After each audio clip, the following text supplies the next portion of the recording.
So today we are talking about cultivating Bodhichitta. Bodhichitta, Bodhi translates to awakened or enlightened, and Chitta translates to mind. So awakened mind is what we're trying to cultivate. And there's a very powerful practice that we can use called Tonglen. It's from Tibetan Buddhism. When we talk about Bodhichitta, it's important to recognize that there's two aspects of it. There is the absolute Bodhichitta, and then there's relative Bodhichitta. So in absolute Bodhichitta, enlightened mind, there is, it's beyond conception, but the way that we can kind of talk around it is this sense of emptiness or fullness, this pure and perfect light, this wisdom. When we kind of flip it and we look at relative bodhicitta, now we're in the world of form. We're in the relative world. And that awakened mind then translates into motion, and it is compassion. So this wisdom, this pure light, when it goes from this formless state into form, light becomes love. So you could say that we're all made of love. Everything, even the computer and the chair that you're sitting on, it's all light in motion.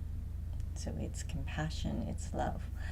But this quality gets distorted by our habitual patterns. We don't see that everything actually is awakened. We don't see the light of our own mind. We don't see the light of other people's minds. And that creates a lot of suffering, that ignorance, that illusion of separativity. And because of how our minds work, we have this storyline that gets built out that continually reinforces this sense of separation, and it just builds and builds and builds. And in Buddhism, we say it has gone on since beginningless time. So it's not, in other words, it's not helpful to try and figure out when and where it exactly started, because how does that really help? Doesn't matter. What matters is right now, are you living with awakened mind? Are you living in bodhicitta? Or is your perception distorted and you're seeing things as separate from you, and you don't feel compassion and you don't see wisdom, and you just feel the anger and the sorrow and the greed and the jealousy and all the afflictive emotions that spin us round and round. So one of our practices that we do is this cultivating bodhicitta. And there's a wonderful book, one of my absolute favorite books, called The 7 Points of Mind Training by Jamgon Kongtrul. Probably butchering his name, so please forgive me. But it's this really, really wonderful book. So I highly recommend that you get it, you study it. And it's not one that you just read through once. It's one that you actually take. And one of the practices that's recommended is it has these little stanzas. And I haven't written them all out, but I've written a bunch of them. Is you take each stanza and you put it on a note card. And then you keep it on your desk. And then every so often you shuffle the deck and then you contemplate that one stanza. because they're very, very powerful sayings. But the one that gets overlooked by like most people that I've talked to that have studied this book, and most people that do Tonglen practice, the piece that gets overlooked is all practice begins with oneself. Practice always begins with oneself. So you might be having a moment where you feel off balance, where you feel the afflictive emotions, you're caught up in the story, you're suffering, you see other people that are suffering, and then you immediately jump into this Tonglen practice. Now, so I'll go into a little bit more detail in a minute, but it's this practice of taking in the suffering and then exhaling the opposite. So if there's anger, you inhale anger, and then perhaps in that moment the opposite is peace, and so you exhale peace. And the mistake many people make, and this is a huge mistake, this is why I'm spending so much time talking about it, is people will immediately jump to the practice and start addressing the situation. They'll start addressing the outer. But all practice begins with oneself. So we have to start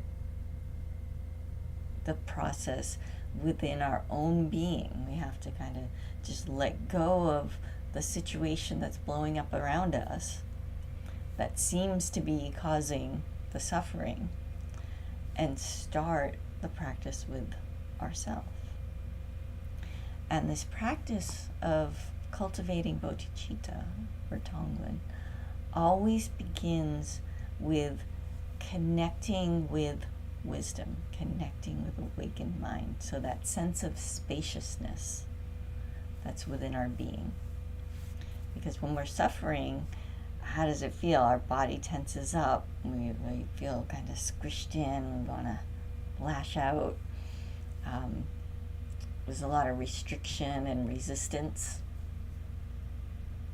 So what we need to do before we can do anything else, when our mind is just spinning,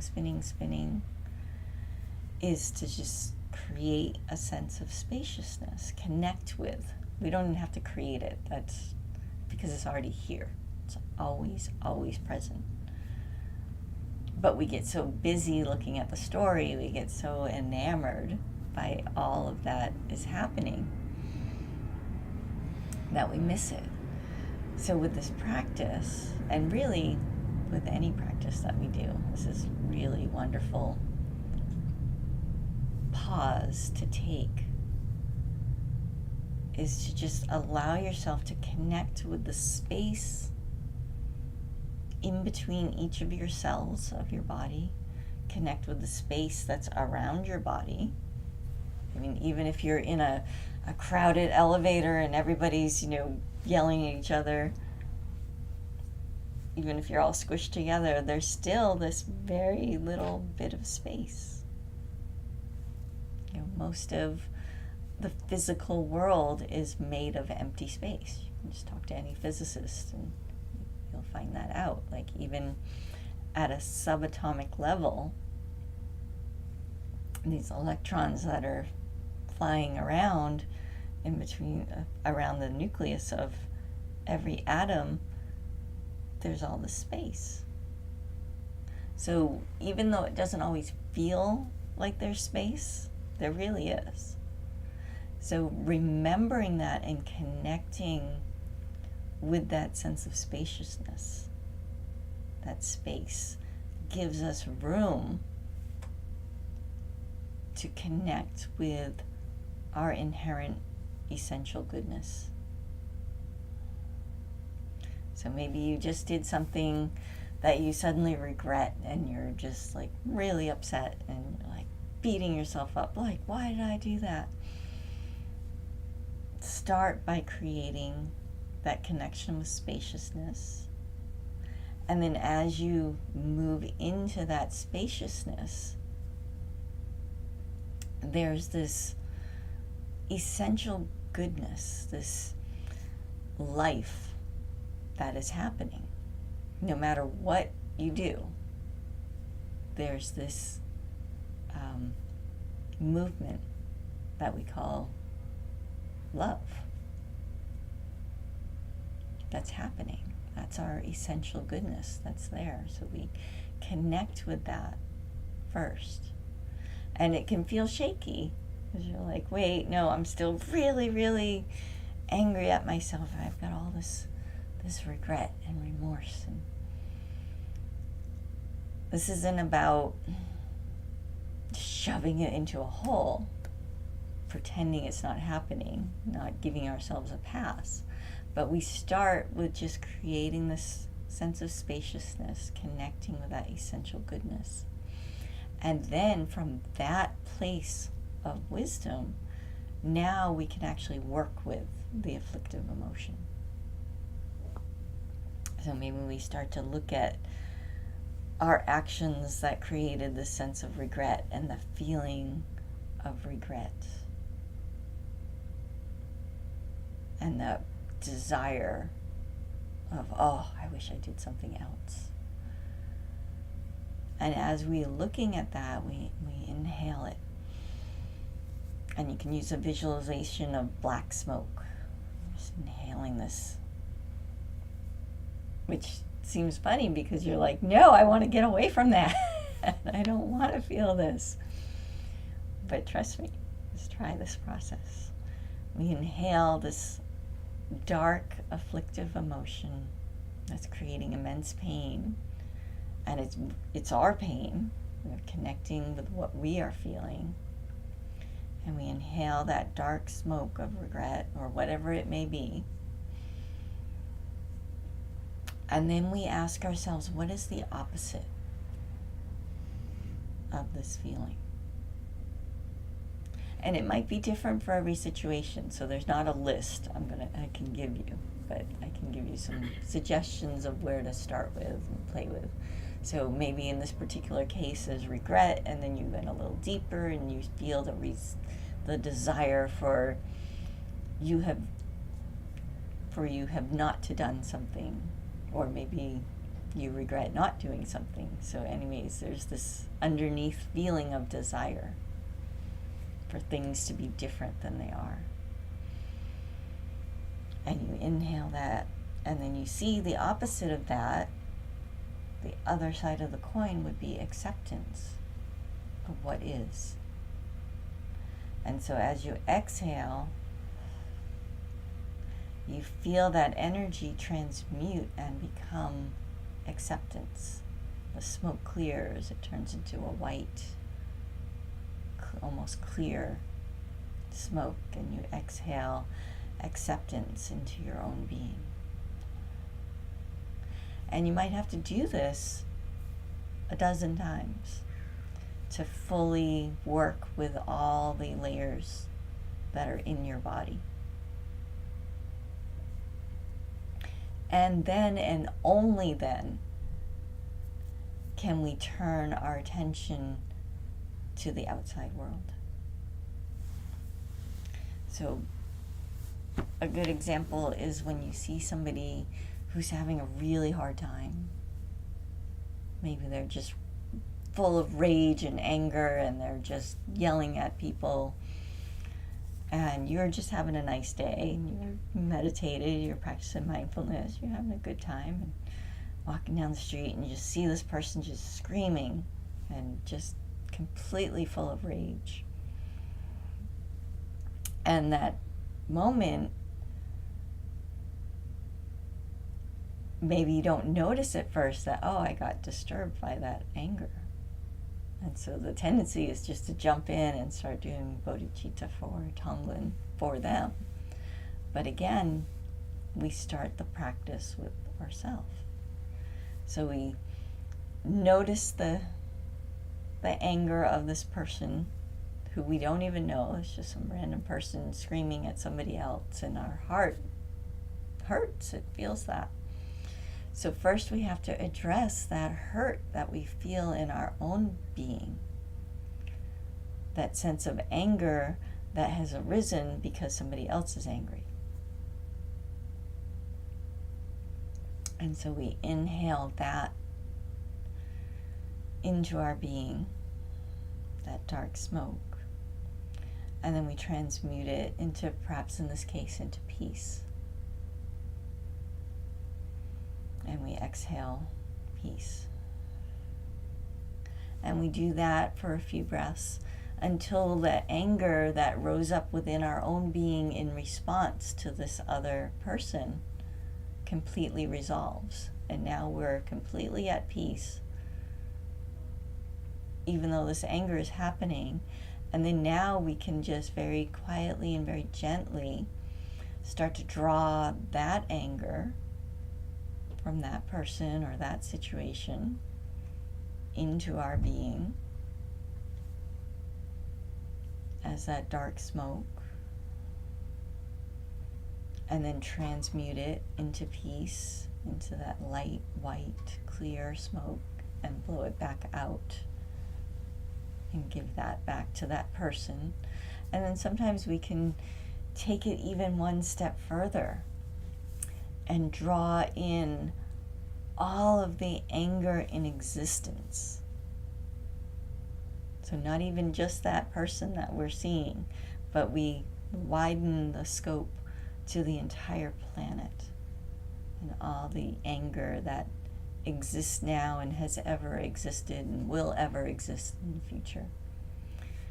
And we inhale that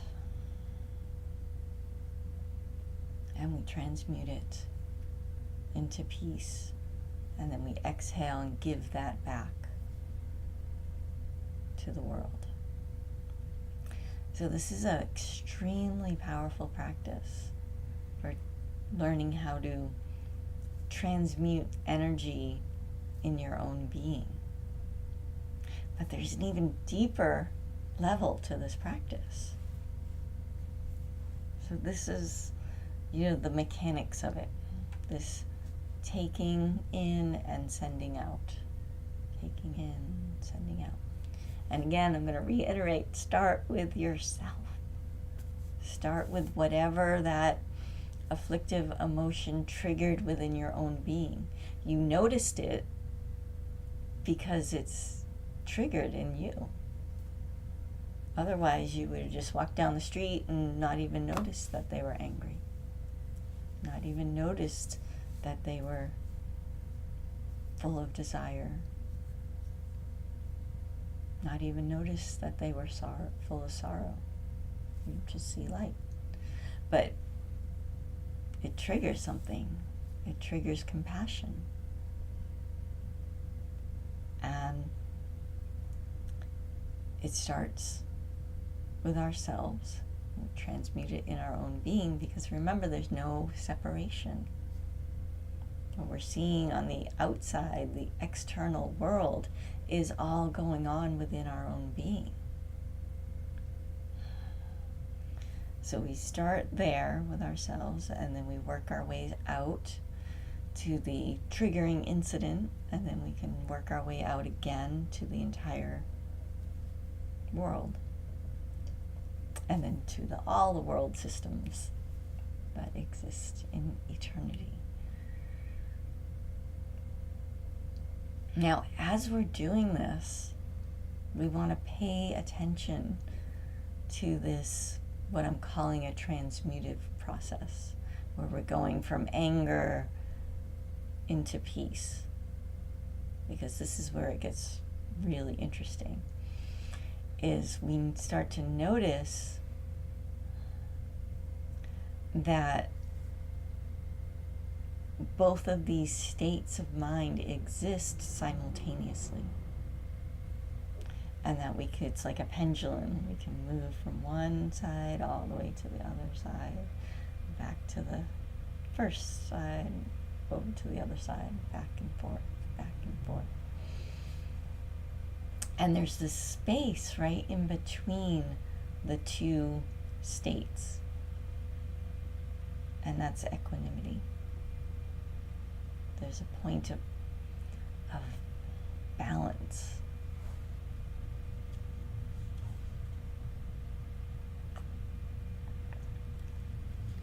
there's this point of statelessness, the in-between. And that's a very interesting place to cultivate and to learn to be, because from there we see that we are not bound to any state. And this is an advanced practice, so don't feel like you have to jump right into there. Again, we start with ourselves and we work with whatever is showing up. And we work with it, again, by developing and connecting with that sense of spaciousness. And then we work with it, seeing the afflictive emotion and fully embracing it,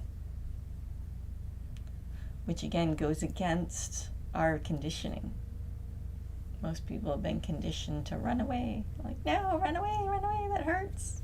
Yikes, I don't like that. That feels yucky. So we have to break through that layer of conditioning and recognize that, oh wait, this actually is here. So let me see, what is it all about? What does it actually feel like in my being? Let me just take that in to this spaciousness that I've created. That's why it's so important to connect with a sense of spaciousness first, because now there's room for it. And then as you're sitting with it and looking at it and asking, well, what's the opposite of this? It allows us to go deeper into it and see that it's only one side of the coin. It's only one side of the relative experience. So we take in, we send out, take in, send out. And then as we're moving our awareness and expanding it beyond our own body and being, out into the world, or into all the world systems, as we keep paying attention, that's when we can start to move into the more advanced practice where we actually start to go beyond states. And this is so freeing, because the more that you can do that, the more that you can connect with that, it opens that awareness of complete groundlessness, which means that whatever state that you find yourself facing, whatever energetic vibration you run into, no matter what type of person you run into, you can find that in between and act from this place of awakening. But it takes practice. It's not like something that you just get. Some people, I guess, just get it like that. But this is as I said, a very powerful practice to do. So I like you to kind of feel inside your being and notice any emotion or energy or any type of issue that you're struggling with that feels stuck. And we'll work with that. So I'm going to just walk through the process. So we'll do a little guided meditation, and then in a few minutes we'll do a longer meditation with music that you can practice some more. But when I say breathing in, I want you to breathe in whatever that afflictive state is. And then we'll hold it for just a moment, and then breathing out, you want to breathe out the opposite. So let's begin. I start by feeling into that sense of spaciousness, that openness.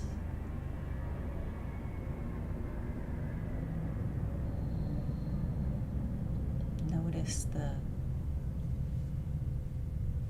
openness of your lungs, the space around your body.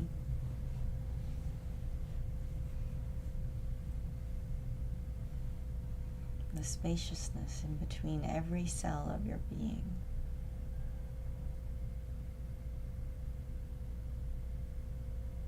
And allow your awareness to rest in this openness.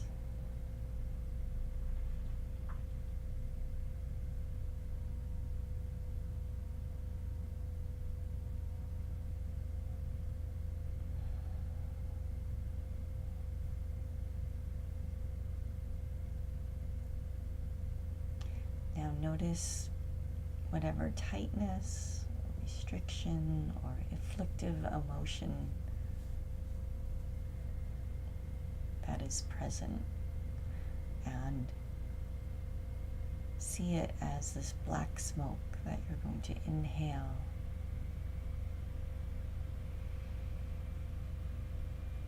and allow it to fill your lungs, fill your body, fill your entire being. Look at it without recoiling, without judgment, and just consider what the opposite of that is.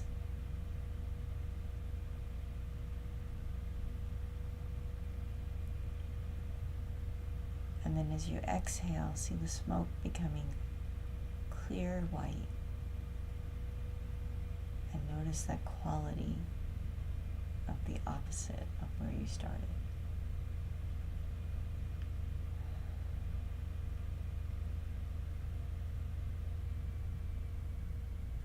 And we practice breathing in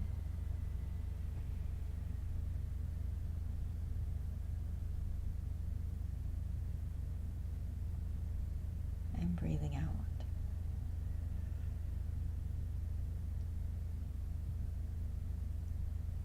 And breathing in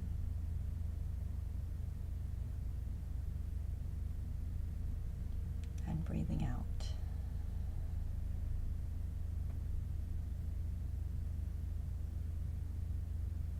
Allow that energy, we take that in, and then the sending out.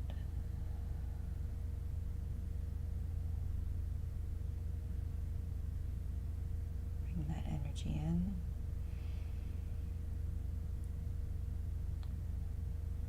and then its opposite out.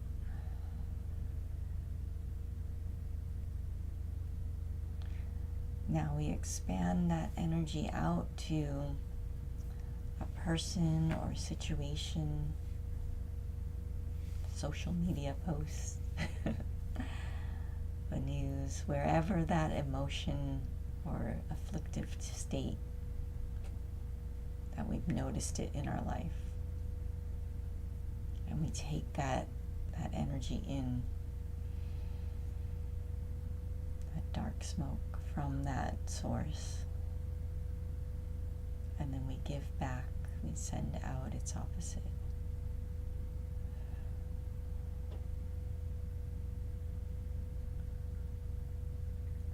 And we take in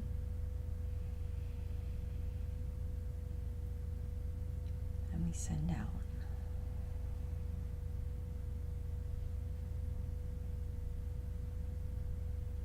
We take in and we send out.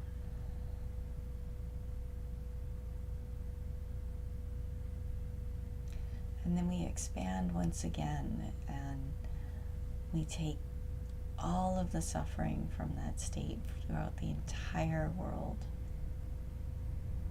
and we drive it into this cloud of black smoke that we then take in.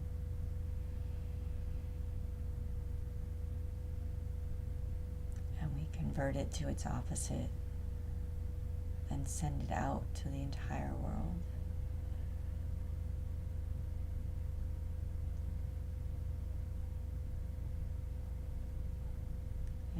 we take the dark in, and we convert it to light and send it out to the entire world.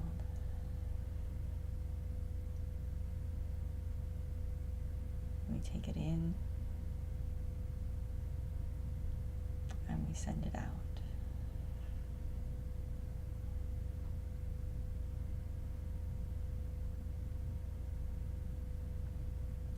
And we rest in this spaciousness, this purity, this compassionate bodhicitta that we've cultivated for the benefit of the entire world and all beings.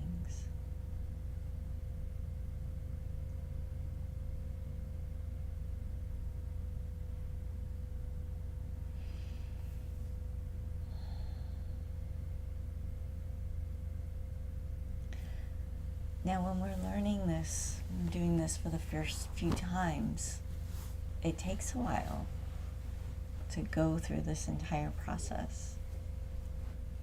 But as we practice it more and more, as we study it more and more, we become faster at it.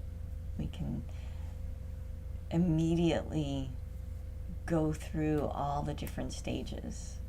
Like maybe we're driving and we see somebody getting upset. Like this morning I had a car in front of me that really wanted to pass the car in front of them. And we're on the freeway and he's hugging the bumper of that car, and you can feel his frustration because I'm behind him. And then he's trying to get over to the other lane to go around him, but then the other car just slows down.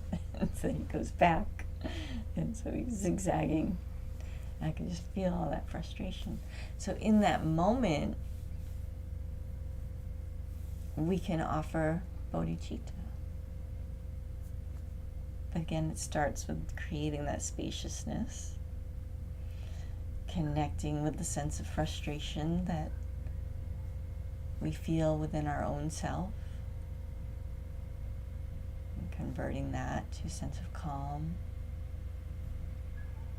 a sense of relaxation,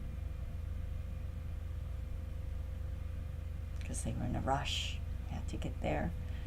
And then so I was able to just create a sense of patience. And then once we do that for ourselves, then we can offer it to that person driving erratically in front of us. And then, as I said, we can expand it outward to all the people, everyone who is rushing and feeling panicked. Can drive it all into one, and then convert that to patience. So this is a tremendous service that we can offer in a very quiet way. It's not like we have to walk up to somebody and say, I'm going to give you bodhicitta. We just do it very quietly. Again, because it benefits us, number one, because we start with our own being. It's like on the plane, they tell you put your own oxygen mask on first. So this is very important. Put your own oxygen mask on first. Do the bodhicitta for yourself first. And then expand and offer it outward. So are there any questions? You guys get it? All right. So let's do some meditation music now.